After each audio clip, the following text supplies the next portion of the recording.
The Nazi executed the Holocaust over the time of 7 years. They killed 2,000 people on average each day. Disposing of bodies is a major rate-limiting factor in serial murder. The Spanish flu of 1918 was caused by a bacteria named Yersinia pestis. Of the purported millions killed, there's a dramatically small number of people who have passed any stories down the generations. Generational trauma is a powerful inheritance, and these memories are vividly retained down bloodlines. However, the Spanish flu did not impose great generational trauma. It's almost like it never happened. America's forgotten pandemic killed millions upon millions in a year or less. This is impossible.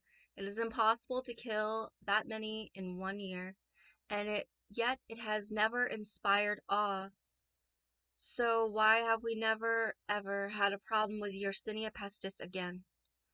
If the impact of a pandemic virus was described accurately by official reports, there would absolutely be a greater social impact. There would be a massive number of stories everywhere, but there are not. There is a history of foreign attempts to exert power over sovereign foreign nations. Monopoly over domestic markets by foreign nations absolutely threatens the security of the nation. We did not stop trade with China, despite early reports that the virus can live 9 days on solid surfaces. But we did wipe our groceries with Lysol. During this time, there was a viral holocaust in Wuhan, China, and there was a famine by siege in Wuhan, China. If it were true that a foreign influence is attempting to exert power over domestic affairs, and this nation were China, they would use the same tactics in our country which they used in theirs. Do not be afraid to start a race war in this country. All the statistics are lies. There are not 10% Asians in this country. This country is mostly white. Most blacks are concentrated in cities on the East Coast. Most whites are gentle with foreigners, and if they are gentle with tyrants, they would be gentle with the Asians when the race war initiates. Perhaps then the Asians can be the most vocal defenders of this country's freedoms if we put their backs against the wall and threaten to chase them out of this country. They can be our front line. Killing people takes time. If you need to kill a lot of people in a short time, you need weapons of mass destruction.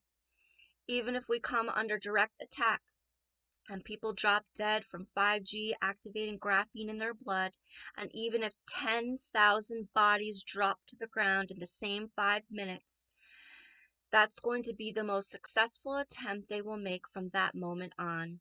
Because you can't hide and act like that. People will find out, and they will react in self-defense.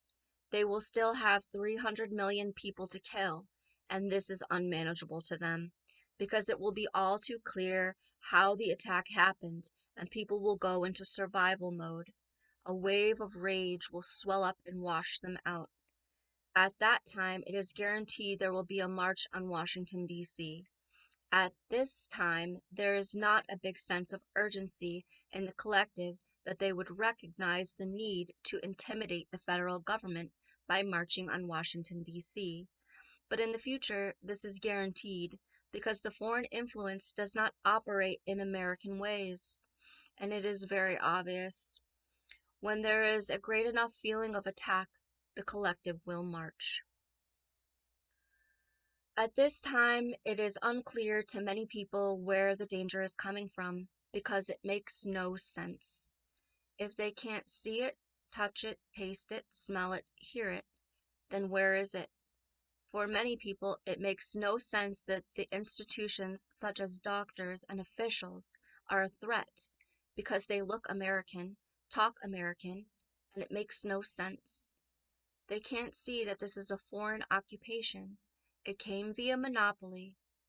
10 years ago, we were told that corporations have personhood, our birth certificates are tradable stock, and we need to occupy Wall Street.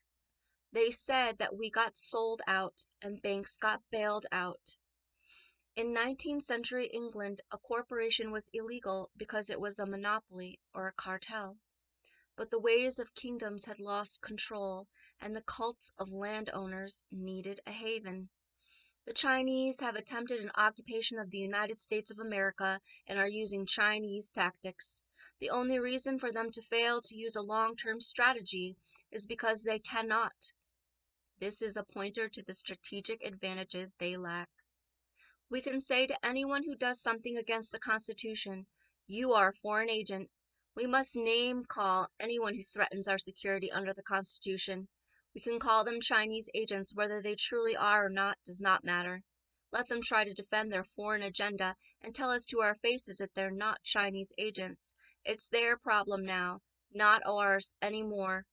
Don't fight all the time because it uses resources. Whenever and wherever you can, push the fight onto someone else. This is what a general does. The general does commanding, and everyone else does the fighting for him. Name calling them as Chinese agents immediately makes it their fight, not yours.